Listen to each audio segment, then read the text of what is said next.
This is the Unscripted Podcast. All right, guys, we're good to see y'all today. Or actually, we're glad y'all can see us.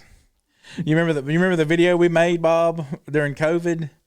Which one? The one we were going to make for the church, for the Stronger Now, and we shot it in the walking in our seats and that one. But we were shooting like the video to let people know that we're getting ready to do this thing together, and we were just going to do this like whatever it's called, where you just get up and do it, basically like the podcast. And I said, "Hey, not church." The one where Ben was videoing our feet walking in. No, the one that we shot in front of the Lord's Supper table, and I was like, okay, yeah. I'm so glad you could see me, and you kind of looked at me like, weird like that. That's still on that video. We'll have to air that video sometimes. I don't care. We can air whatever. There's a bunch of comical behind the scenes stuff that we've done. That's right. That's right.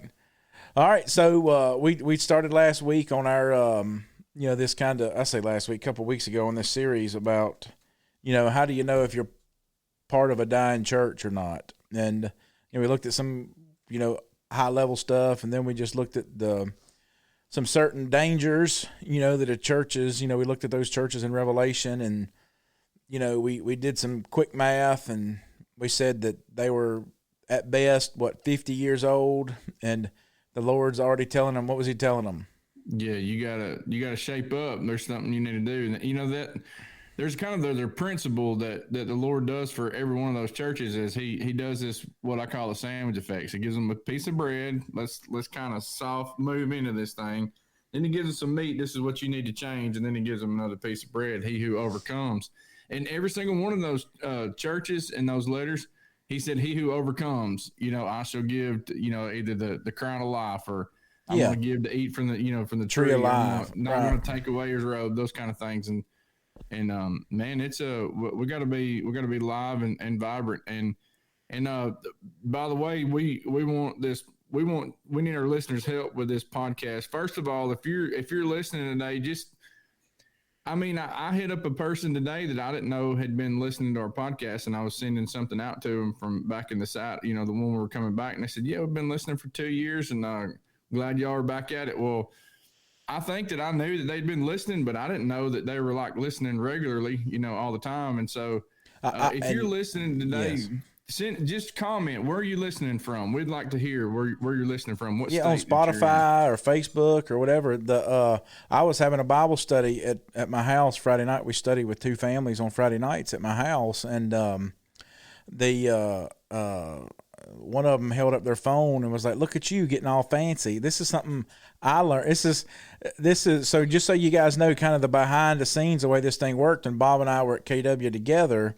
Like I had my part, Bob had his part, Ben had his part, and I would try to, make sure we kind of stayed up on our technology. That's why you saw the lower thirds come in and stuff like that, kind of pop into our thing. Just trying YouTube. On YouTube and stuff like that. But Bob would always upload the episodes. Yeah, we used to do Anchor. Yeah. When we first started this with the Ministry League, if you don't have that app, download it. You can catch us on the Ministry League. A lot of great information on there. And go to podcast, and we're at the bottom. Yeah, somebody's got to bring up the rear. I just like to say we're pushing, Bob. Yeah, and you don't push from the front. Up, that's right. Pushing them up.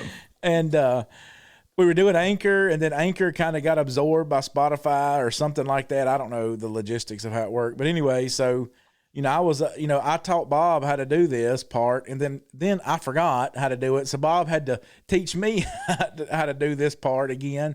Well, I messed it up last week, Bob. I don't know if you caught this or not, but I accidentally, when I noticed everything. Your kids don't believe that, though. When I uploaded it last week, I forgot to do the thing where you convert it to just an MP3, and I accidentally just uploaded the whole video. So it took it, and now we inadvertently learned this was one of those accidental good things that you upload the video and you get the video. You can do the video or the audio on it. Yeah, and so they increased it when Spotify, I guess, ate Anchor or whatever, however you want to call it. They consumed them, took it over. That feature became available, and but it was it was hit and miss just 5 months ago. So hopefully they've got all the bugs worked out of it. Yeah, I don't know, and I still don't listen to. I still don't watch many video podcasts. I mean, there's a few of them that I may look at, but most of them I just listen to on my headphones or out doing work or something. Yeah, on my Harley. Trip, my Harley's a good place for it. It's funny when you pull up to a stoplight and people want to incline their ear to see what you're listening to. And I told Steve Higginbotham at Polishing the Pulpit a couple of years ago, I was like, you and I got something in common. He said, what's that? I said, we're the only two people that at 5:30 in the morning, people's looking at us as a stoplight because we're talking about unwed mothers in the youth group on our Harley. And he said, I had never been on no Harley talking about that. I said, you have on mine. And so, you weren't even riding, but you're with me. You're playing. Right, exactly. Yeah. So today, this podcast is meant to one, if you're a part of a dying congregation, we want to give you a boost. Two, if you know of a dying congregation, we want you to be able to encourage people. And then also thinking about this is that we some churches, as we talked about recently, is that you can have 300 people and still be dying. And so we want to talk about some practical things as well as just some, there's when you're showing up and there's no life and there's nothing happening and there's no growth, and there's just well, let's discuss those things. Yeah, they see the writing on the wall. Well, let's discuss what we're talking about here because we talked about a little bit last week about churches that were rural churches and stuff like that. There's a lot of numbers about churches of Christ shutting their doors, shuttering the doors, as it were. We talked about last week the Get Well Church, in Memphis that has been certainly a major component of the church with, some things over the last real century and a half. And so what happens is with this is that, they have to bolt the door eventually. Well, that does not necessarily always mean that the church is dead. Well, let me explain that. That may mean that the church is relocating. That may mean that the church's membership are going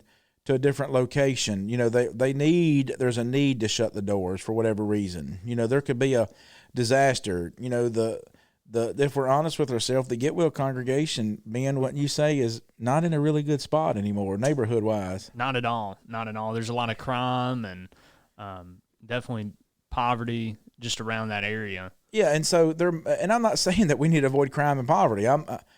But there's we do need to avoid crime and poverty. We need. I mean, with the gospel, take the gospel in those areas, and we do, and there's some low hanging fruit there, but there's also big challenges. But anyways, go ahead. And so there's we don't always paint the right picture when we say they're closing, right? But however, let's be honest. Let's just be honest. Most congregations, exist somewhere where there's a town, there's a place, there's a location where people are there. And, we hang our hat on John 3:16. God loved us so much he gave us Jesus that we just got to believe in him to get to heaven.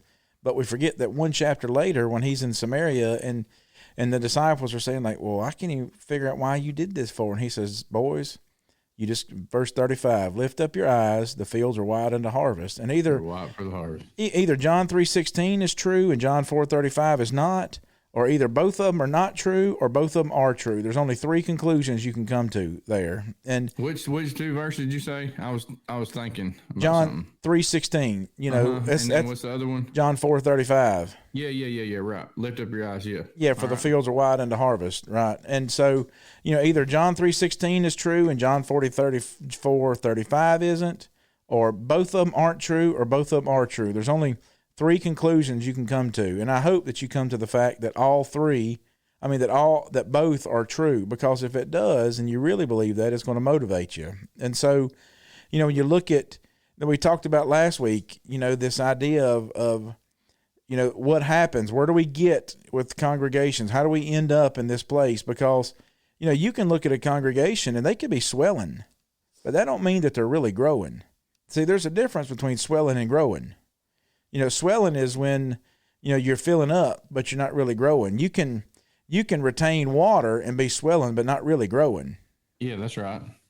And when talking about John 3:16, here's something that here's what people don't know about John 3:16, and I'll make this a blanket statement because most people that claim Christianity do not know this about John 3:16. When he says that whosoever believes in him, or if your King James says believeth in him, that word believes is a verb. Yeah, and so little education for people from country boy perspective is nouns are people, places, things, or ideas. And so this believe is not an idea that whoever has the idea of believing in Jesus should not perish but have everlasting life. But it's whoever has a verb form. Well, verbs are, I was explaining this last night. I had one of them shop Bible studies and with a 17-year-old boy. He's, troubled life. Now he's living with his brother in a stable position. And this is, I guess, I don't know, third Bible study or something with him. And he's 34th, and he's, and other guys are in on this study too. And so I asked him last night, I said, well, because the first study I had with him, I said, there's people who we study with who are all over the map. And where are you at when it comes to your faith, and then he said, I'm on the shallow end. I don't really know much about the Bible, but I'm willing to learn. And man, that's amazing. So I asked him last night, because we did a few studies on the authority of God's word and that kind of thing. So I said, what do you want now? Do you want more evidence-based stuff, or would you want to study about salvation? He said, I want to study about salvation. I said, all right. So we were talking about John 3:16 and this verb form. And I said, so tonight we drove to the barn and to the shop. And I said, so what's the noun? He said, shop. I said, what's the verb? He said, drove. I said, exactly. I said, we drove. So that whoever believes in him, that is our verb form. And so it is an action form of faith that you're actually living out. And so that's the first thing that's really that's the litmus test that's wrong with the church, is that if you're in a dying church, here's your first sign, is that there's no movement. There's no Yes, no absolutely. That's going on. Here's an interesting way that I show that, because it's funny you say that. I just did the same thing last Tuesday. Tyler, and I'm going to just go ahead and say their name, Tyler and Jana, they've been studying with us and another family. And it was awesome. Got that message where, Tyler's baptizing, Did he send it to you? No, somebody else did, and I'm sending it to him. So yeah. This family this is how you know. That's a cool story, y'all. Listen to this. This is a blessing, because this family was peripherally connected with our congregation, through various means. There was no need to talk about the way that they're connected, but they were connected with us. And when we started doing the Next Tech Academy a couple years ago, their son, was part of our, our Next Tech Academy. You can check us out on Instagram and Facebook. But just as it goes, schedules just become a challenge, and I can't. Y'all, Next Tech Academy, just briefly for those of you that don't know, it's not like a school academy. What this is a machine shop academy where people are learning about the Bible and machining and defending their faith at the machine shop. And so anyways, that's a little bit about Next Tech. Go check it out and keep going. So this boy was a part of it. Yeah. And so, when, and I appreciate that, by the way you said that, and because maybe I didn't painted in the best picture, but because I told the truth. Is that what you're talking about? Well, I appreciate it, but we start each class with a study for that reason, because we want them to be able to defend their faith. You come to church to build it, you go to the world to defend it. That's just the way it should be. That's the model that the Lord had designed. And sometimes we do that backwards. Sometimes we come to the church and think we're really doing good by defending the faith here. Okay, I get you. There's a time where we defend the faith here. And I'm going through a series of lessons here on our Sunday night that you can check us out, that, we're studying this intertestamental period. I don't know that in the church I've ever studied it before. What happened? Where did all the scribes and Pharisees come from? What does that mean? What is it?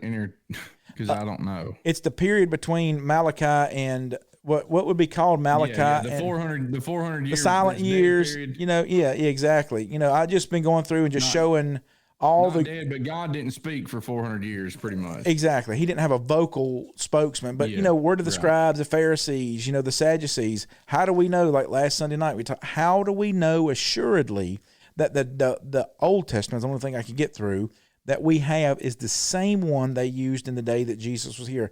And I just used a lot of Bible prophecies, verses that God said, this is the thing that you can know. And I said, first and foremost, I will prove this historically, that there is no shadow of a doubt that this is that we have what is there historically. However, I don't want you to put your faith in how well I can prove it historically. I want you to put your faith in what God said, that I will always preserve my word. Though heaven and earth will pass away, my word shall, all these things, the word of the Lord endures forever. All these things. I wanted to point that out first. Well, we sometimes, and there's a time and place in the church to do that. But, with our Next Tech Academy, the idea was that, when Carson and Aiden and all these other kids, Gabe and Henry and Jay, all these kids are coming, that what we'll do is we'll start each class with a study so that they can learn these biblical principles. What is faith? What is repentance? Can we know the scriptures are inspired? Can we know that the difference in the old and the new law? That way they can, and how to kind of like be able to explain those things in a way that doesn't sound weird, that you can really get it out there. Well, so back to Tuesday night. So you're studying this with Tuesday night. Yep. So Tuesday, this kid had been part of our Next Tech Academy, and schedules, you just can't provide it for everybody. It just works out that way. Well, so he had kind of fallen off, from a schedule conflict. Well, now you got to remember, this is talking about the Lord shooting arrows here, how he starts these things way behind us, and we we hit the target with it. And it's like, oh wow, there's another one that the Lord's sending. Exactly. He's coming in with their support. Well, I was on Facebook. By the way, prayers for Israel and all that's going on over there too. Amen. They're their only Democratic neighbors, allies over there. Well,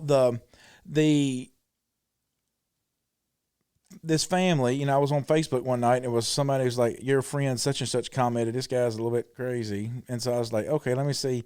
This may be interesting to just see what he said on Facebook. And he was commenting on this post. There was somebody that wanted to know, I'm looking for a church in our area that has these kind of criteria. And it was really interesting, the things that they were looking for. And everybody on there was just kind of blasting. I'm like, you ain't gonna find out here. Get out of our town, And I thought, what kind of environment? So I just said, hey, I just sent her a link, and I don't even know if it was you or I preaching that Sunday, but I just sent him a link to the last week's service, and I said, I probably sent him yours because yours are better, but I sent him a link to the last week's preaching, and I said, hey, I think we can check your boxes. Well, they showed up Wednesday night, been here ever since, and so the only person who's you got what you're talking about, somebody who sometimes says things that are crazy, that are, and they're commenting on them and defending the faith on that's there right. as well. And just think about the only reason I caught that was because they said something on there. I wouldn't have necessarily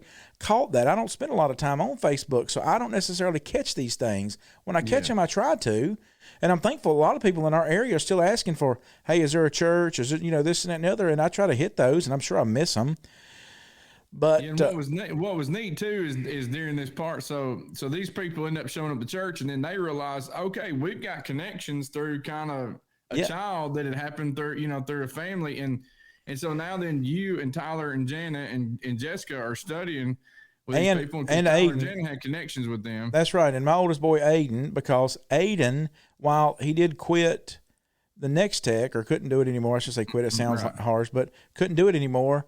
He's on the same basketball team as Aiden. So him and Aiden play basketball together. And so what was neat though, Tyler was telling me is, and I think you had mentioned this to me too, was that the mama wanted you to study with the kids. And then, listen, y'all, this is what you need to decide whenever people say we want to study with you. We want you to have a study with our kids.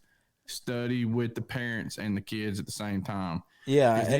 Because what ended up happening, Tyler was telling me about it. He said, she goes, I don't know if I'm saved or not. Yeah. I mean, and she's like, I was taught all backwards. And so now I'm hearing the truth. And then now mama's the one who's responding to the gospel. That's right. And because when she came, it was actually her little, she's got one that's Bo's age. Bo's be 10 in a couple weeks. And so this little girl's, I don't know, that 8, 9, 10 years old age. Bo's 10 and looks like a 13-year-old. Don't even. Yeah, and eats like one, and you have to buy britches for him for one. But Bo, we saw Bo's twin in Cowan, Tennessee, though, not the Mexican restaurant. Was he wrestling a steer? A picture, but the kid would have never known. I'm telling you, mannerisms, back of his head, side of his face, just like Bo. Well, she wanted me to study. She was like, my daughter, she never said her name. She's 8 or 9 years old, 10 years old, whatever. Like, she keeps talking about wanting to be baptized, and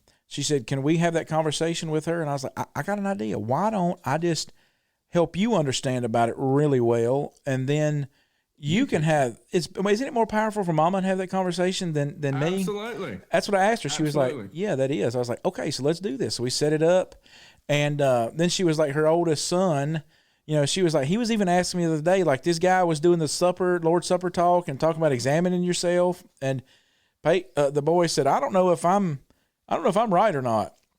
I said, bring him. We'll have the conversation with him. Well, I got Aiden in on the conversation so that Aiden at basketball could do the drip, and not the dribble, but the drip. Dribble and drip. Yeah, and so we're studying along, and the son says, well, wait a minute now. I think I got this backwards. And Mama says, we got it backwards. Us saying this little prayer on the Church of the Baptist the Baptist church steps, and then getting baptized a month later, that ain't what the Bible says. And then she stopped talking to me and started talking to the wall, and she's like, I'm not doing the Lord's Supper right. What do I do? And I said, that the waterworks is coming, and you're and I was so glad Tyler was there, because these moments, Bob, you've been there 100 times, are awkward. I mean, but you can't say anything, and you just have to sit there in silent. And so Tyler, he's sitting there in the middle, and she said, well, I need you to, what do I need to do? I said, you know what you need to do. What did the Bible say? And she said, well, I need to do this, and I'm lost. And I just looked at her and I said, you don't have to leave here that way. And that's all I said. I didn't say another word. And it was just, you could hear a pin drop and the tears. And y'all, when you're doing a Bible study and you can hear the pin drop, let the pins keep dropping. Yes. And don't say a word. Yep. Because listen. Yeah, because when she said, I don't know what to do. I'm just scared. And I was like, and before I said, you don't have to leave here that way, actually what I said first was, just be glad the word's working on your heart. And she said, well, I'm lost. I said, you don't have to leave here that way. And I just stopped. Well, yeah, you're so good at that, Chris. And Tyler, well, I don't mean it gets any easier. It just, you just know what to expect. You're good about sitting and being quiet and making those encouraging comments and pointed comments, and those are things that Tyler needs to hear, and he needed to hear. And I was glad, and Tyler, I had to come over here for the community out a year. They do this thing where they use the building neighborhood, I'm talking about. The neighborhood uses our building. So I had to come over here for that. And I was like, listen, I want you to know that I am against the wall. The whole community is waiting on me to show up at the building. And this happens once a year, and I just need to get them in the building to get tables and stuff. And I was like, would it be okay if Tyler does it? She's like, absolutely. Then it's like, she doesn't care who does it. She just got to have it done. And she was like, Tyler, do you mind? He was like, absolutely not. And I'd already told Tyler, like, bring your britches, bring your swapping britches. And that's the whole thing, y'all. If you're a Christian today, you need to have a pair of swimming trunks ready, or whatever. Extra, waders or whatever you want to do, however you're going to do it. Or just be prepared to go home wet. Just make up your mind.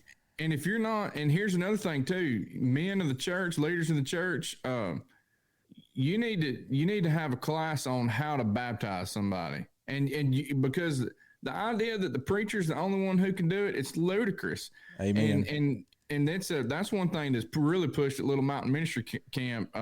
It's a free camp, by the way, for daddies and preachers and elders and young boys, and 60 men come together, and we're trying to add a second year to it. Anyways, look that up, 1615ministries.com, Little Mountain Ministry Camp. And then there's also Camp Mariah for that too, for the ladies. But also, that was one of the things is we've taught our young men how to baptize somebody. We go to the pool and we say, all right, here's 30 minutes. Here's what you say. Here's how you do it. And they sit there and they dunk each other for 30 minutes. It's not a baptism. It's a training ground. Yeah, and there's already been baptized before. And the blessing is there's no magic formula. You got to, there's no magic words you got to say over it or anything like But that. they got to be buried. They got to be buried. And that's the only thing I told Tyler. He's like, well, what? I was like, only thing, like if you watch most of the baptism pictures or videos or something like that, I'm looking at their feet because I know in my hands, I'm holding their head. I'm holding your head and I'm going to get you down. Most people are not going to be I'll be able to at least mechanically advantage. I have to lean backwards. I can get you back up, but your feet may come up. And so if you watch and I baptize most people, absolutely. I'm actually looking at their feet when I'm doing it. Mm-hmm. And there's this is a cool thing. Carson been studying with his friends since last November, off and on. We've been coming to town, and him and Gunner have really been studying. I showed up to pick him up from work the other night at 9:00 at night, and he's sitting at the kitchen table with. They were actually getting a game plan of another guy who had been riding the tractor with Carson, who was coming to try to learn how to work, and Carson's planting seeds with him, and then him and Dusty start planting some water those seeds. And anyways, they're talking to this guy about salvation, and then they're getting a game plan of how they're going to strategize, what to do and verses and those kind of things. And so Carson and Dusty's tag team, and these guys are coming to work with them. So, well, Gunner's in there too, and he's listening, and then they're studying or whatever. Well, they're selling corn this past Saturday, and I don't know if they had a lunch break or whatever, but Carson just hit up Gunner. He's like, "So what do you not know about the gospel?" He's like, "Nothing." He's like, "Well, what's holding you back?" And then it was just like, it was one of them moments. He's just like, "Well, I don't know." And so, man, they shut down the whole corn operation to go down to the creek. And, but anyways, you said that Carson baptizing him, and he's looking back at his feet, to make sure his feet are down. And that's another thing too, that, this is a sign of the church that's alive, is when we got to quit teaching our teens just to hold on. We've got to teach our teens to be the ones who are bringing people into the fold of God. And here they can do a so much better job than we can. Absolutely. Because they don't have responsibilities, and all this stuff. We're not talking about one or two kids here. I want you to understand something. In the last 15 months, I calculated this up today. In the last 15 months, 5 boys from KW have baptized one of their friends. The last 15 months. Now you think about that church, and I don't care where you're at. I don't care how many members you got at your church. Ask yourself this one question: Are our youth, are they baptizing their friends? Because if they're not, then you need to step it up, because and you need to have those training grounds. There's loads of things. Salvation is not just about a child's vertical relationship with God. The cross goes vertical and horizontal. We also have to be the people to reach. And Christ stretched out his hands as far as he could, not just to hang on the cross, but to gather as many people as he could to bring with him. And so you got to ask yourself, if you're an elder in a church, if you're a leader, or if you're a person who's sitting by as a member, and you say, okay, are our youth, are they baptizing their friends? Are they bringing friends to Jesus? And I don't mean, and it starts with bringing them to the camp, to the s'mores at the fires or. So let's talk about that. That's an important component. So we're drinking through a fire hose. I know you get going. I do this. I do the same thing, and so I'm gonna do like you do to me. Let's bring it back around. And the reason why our kids can be better evangelists, I reckon, to degree that we are sometimes, is because our kids think they got so much they got to do. They ain't hardly got to do anything. You know what I mean? Yeah. I mean, my boys, my kind of free time project the last 2 weeks is I've been pulling my truck bed off my Super Duty, because it's got holes in it big enough to put your football through. And so I watch Aiden or Carson or somebody like that up in there, and that thing is doing this number. I was like, somebody's going to thump right through that, and we're going to be ending up with stitches, and 20 stitches up a calf muscle. So I pulled the bed off the Super Duty, and then 20 stitches up a what? Calf muscle, up your leg muscle. Okay, I was thinking about cattle. A calf up your calf muscle. And so I pulled the bed off, and we've been taking our free time an hour or two here a day, and like, okay, fabbing the brackets, wiring the, you got under this thing. It was a mess of the lights. We're just going to start over. We're going to do it our way. I put 2 cameras on my truck. Didn't have a camera on my truck. Putting, LED lights, just all the things I think I would like to have on my truck, and so, your boys. And you're fabricating this bed, right? I was going to, and oddly enough, there was a dude on Facebook that had one down here at Slidell, and about an hour south of us here, that he had it on a wreck Super Duty. He needed the motor out of it, but didn't need the bed. Well, I just needed the bed. Chris probably got it for $8, man. Or the guy probably paid Chris $8 to come get it. Well, I got it from him, and I'm happy with what I paid for it. We'll just say that. And I come on back up now. It was a mess. I'm going to tell you, this old boy, listen, this is like a Jerry Clare story. He was so cross-eyed that I couldn't tell if he was looking at me or Aiden standing there. And he's the one that built the bed? No, he was getting the motor out of it, but he had a skid steer that we was trying to pick this thing up with. And this old boy, I'm telling you, Bob, I felt so sorry for him. He couldn't tell him for nothing. One eye was looking at his nose and the other one was looking at his ear. And I was like, I couldn't tell if he was saying, get the strap, he was talking to me or Aiden. So every time he'd issue a command, I just say, go get the strap. That way I wouldn't have to make him feel bad by saying, you talking to me or Aiden? I just say, I just give that command to Aiden. He was probably saying 2 beds. That's why he was selling it so cheap. I got 2 of them. When I left, he's like, he took them both.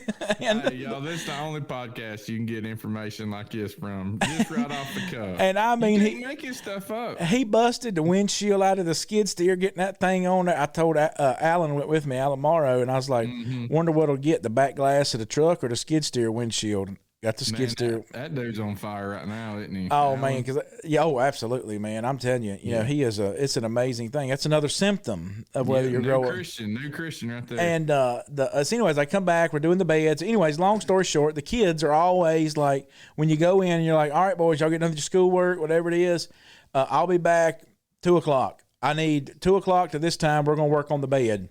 We're going to do it for 3 hours. Like yesterday, I got home. I was studying. Actually, interestingly enough, I had a Bible study. It started at like 11:30, and I didn't get home till after 2 because I was studying with this lady that we baptized Tuesday, her husband now. And he came to me Sunday night and was like, hey, and you're just the whole tears in your eyes scenario. Like, we've done this a lot, tried churches, and there's just something different now. And what's different is that we're only getting the Bible. And so I know there's a truth, but I just need help finding it. And you're like, you can work with that.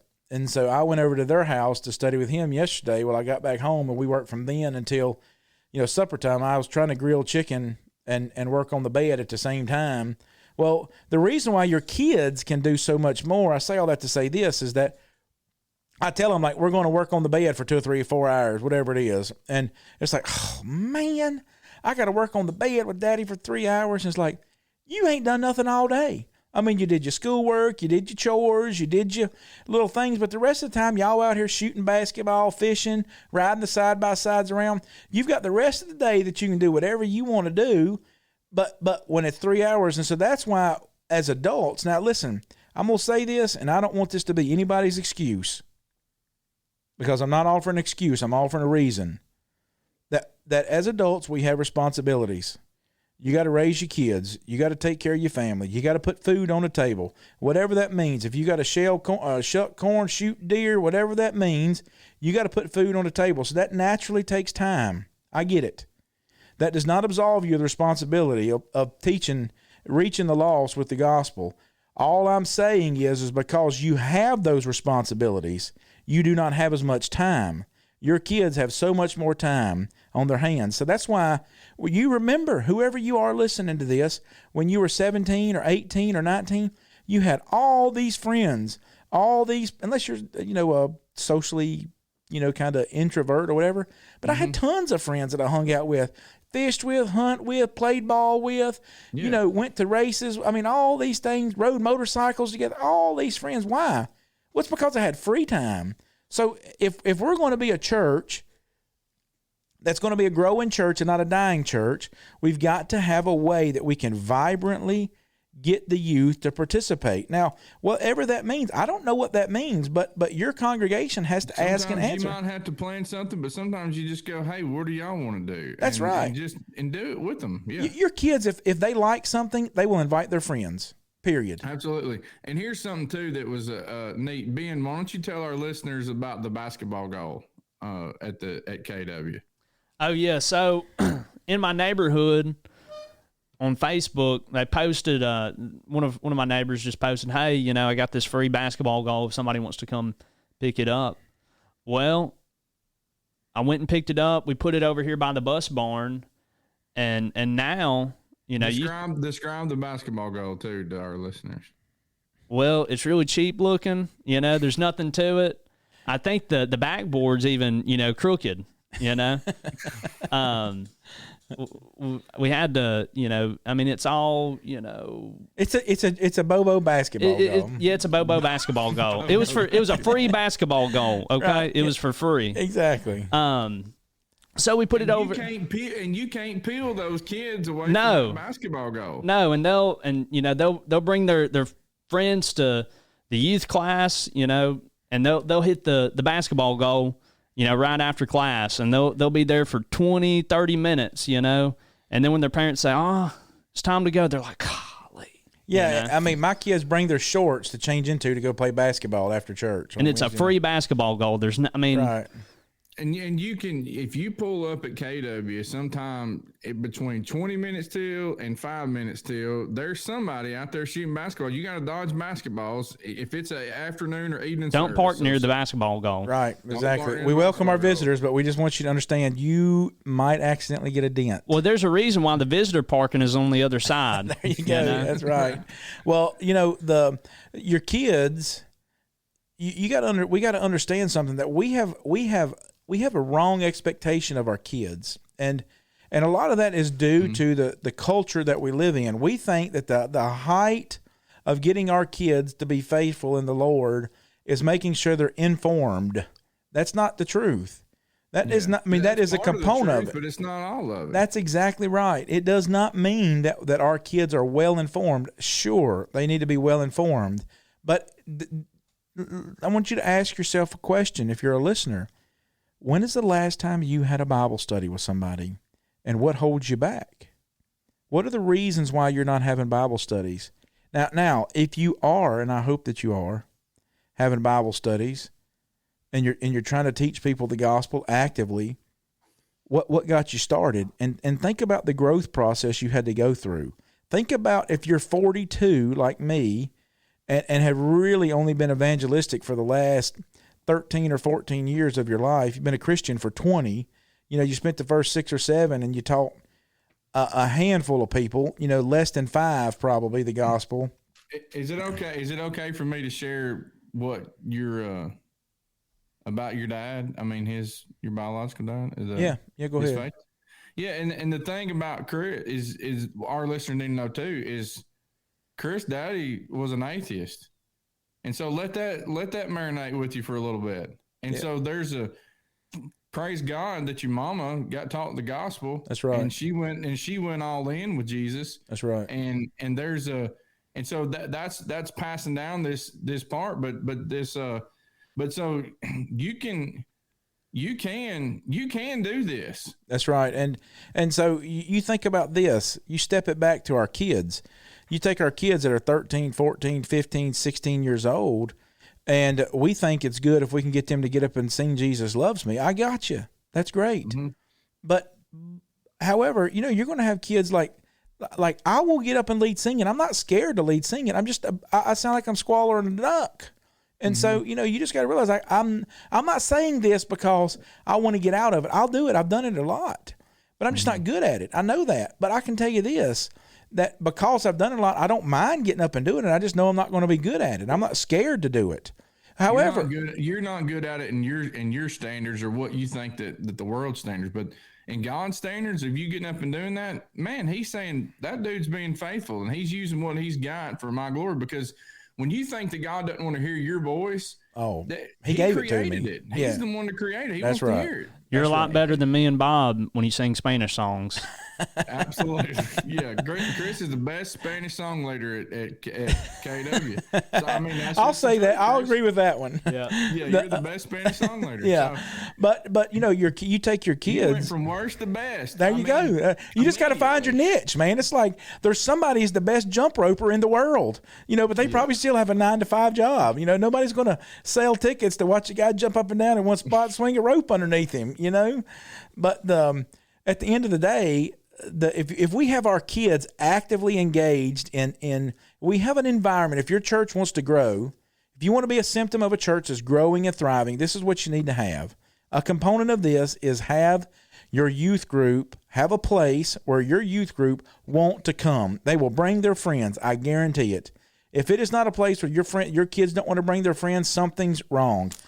We had a member here that came to me and said, I'm so glad this is a place where I'm not scared to bring my friends. She said, I felt like the congregations I was at before kind of held me back because I never knew if they were going to be friendly. I never knew what they were going to. And so I just asked her, you know, when Be the most friendly church. If you can't do anything else, be the friendliest. Well, I even asked her because, you know, I thought about this with regards to our youth group. Like when she said, there's nothing now that, you know, I'm so excited to have somebody where I can invite people. And I said, okay. She said, if you saw the church as limiting you before, are you limiting the church? What's holding you back now? What's limiting the church here now? You know, you are part of our limitation. So, you know, your kids will naturally do this. They will invite their friends. I mean, shoot, with the beach retreat, I think Aiden's got 3 kids going with him this year that aren't members of the church. And that was the goal. And so here's something for leadership. In 2019, we started a thing called Seaside with a Savior. Our elders said we want to put a place to where we're in KW, a congregation of roughly 200 to 230 at the time had a $24,000 budget for their youth. And this isn't just to go play games, but everything was set aside to say, we want to teach kids how to teach the gospel. And that was the goal with you coming in as with the evangelism side, helping to preach, us sharing the pulpit, me shifting over to the youth. That was the goal, was we want to teach kids how to be evangelistic. And so our elders, I said, okay, well, I want to take them to a beach house. And they said, that's fine. And so you can get your kids. You had an eldership who said, we're going to rent a beach house for a weekend so that lessons could be taught to our children, and so that authentic, organic Bible studies can take place with kids and then, you know, whatever adults are there with the kids. So you tell me this. How many kids do you think would invite their friends and go, hey, you want to go to the beach for the weekend? It's free. Yeah. Or it's $25, you know? Right. No, man, I'm sorry. I can't do that. You know, well, when you're 3 hours away from the beach, they're like, yeah, we're going, you know, and next thing you know, we're renting 2 beach houses. We got a guy's house and a girl's house. And now we'd reached a pretty big, you know, pinnacle with the youth. I mean, we had 8 seniors that graduated last year. And so we'd reached a high. That was an expensive Sunday. But, that was an expensive Sunday for the Donovans. That was an expensive graduation Sunday. But man, it's so worth it. And you think about all those kids who are, you know, one of those kids just texted me right now, and guess what they're wanting to do? They're saying, I'm getting real serious with this person, and I want them to be a member of the church. And they said, but they've already agreed that if we're serious in a relationship, that we're going to go. And they said, hey, he's going to come with me. She's going to come with me, whatever. But I don't want them to come with me just because they love me. I want them to come with me because they know the truth. And so now they're wanting to strategize. Well, I mean, all these kids, that they're striving to be soul winners. And so we got to change the culture. There's some powerful things when you think about how much time we got. We got about 10 minutes.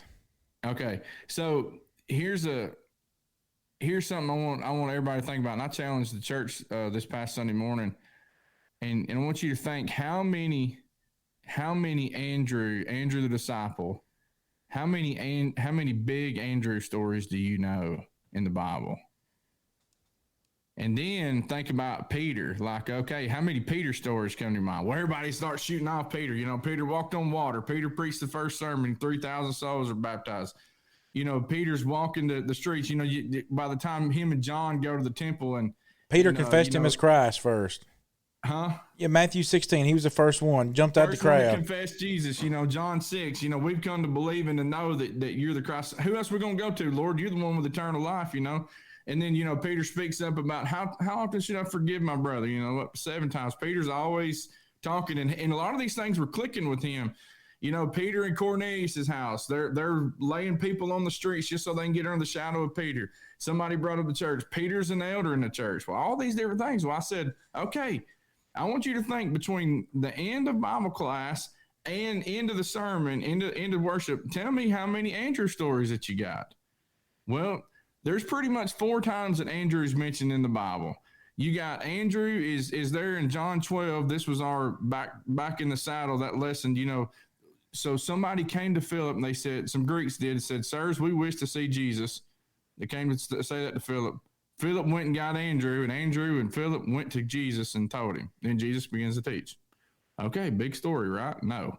Then it's Andrew's one of the ones in one of the gospel accounts where, well, Lord, this boy's got 5 loaves and 2 fish right here. He's got a lunch. Well, so Andrew says that to Jesus.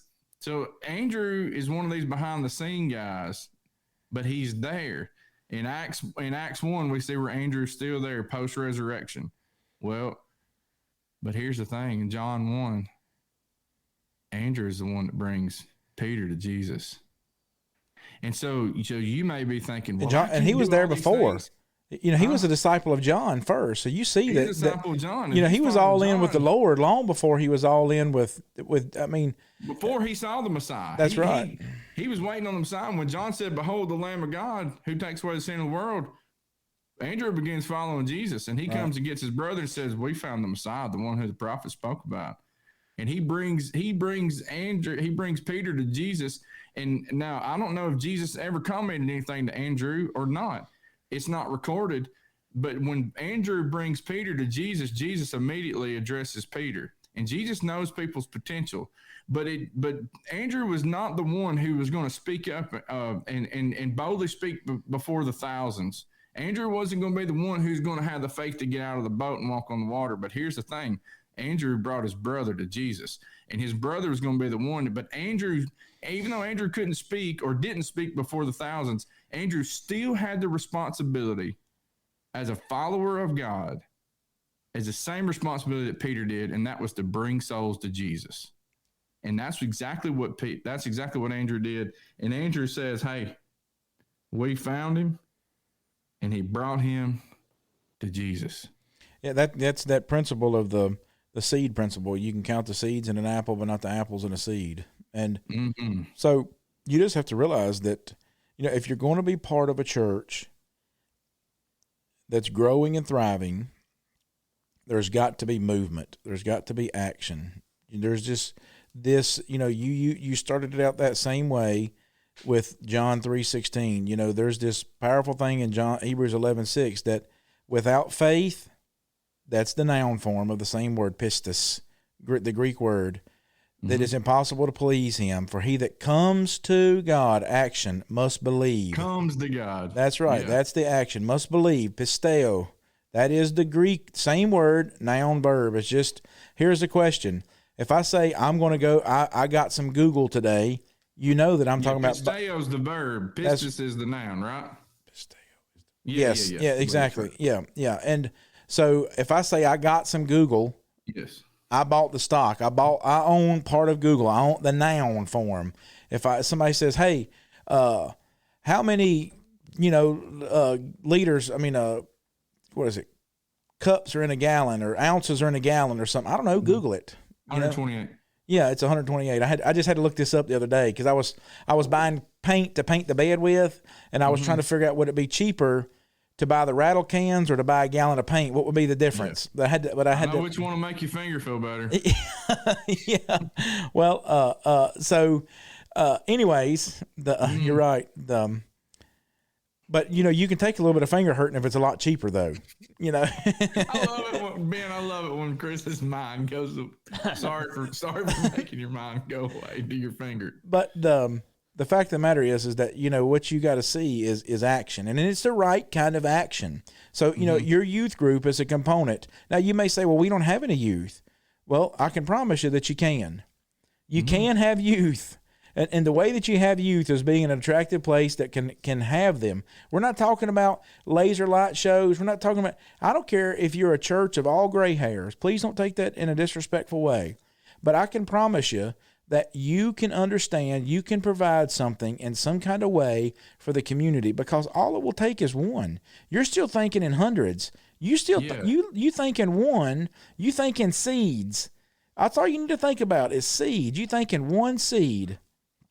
Period. Well, and here's the thing: is people think, okay, I would invite the youth if they were there. Well, okay, here's what you need to do: is this, and this is the next litmus test, and we probably need to. This can segue into next week, but really, what it boils down to, why many churches are dying, is because discipleship is not there. All right, we need to talk about this next week, because I thought we were talking about this week, but we didn't get there. All right, so here's what we're going to talk about next week: discipleship and mentorship. There you go. And so you need to. This is what you need. So it'll be part 2 of whatever this title is or whatever. But discipleship and mentorship, and so the bottom line, what you need is you can create this, and we're going to teach you how next week. Amen. Hey, we appreciate you guys joining us. We'll see you next week. This is the Unscripted.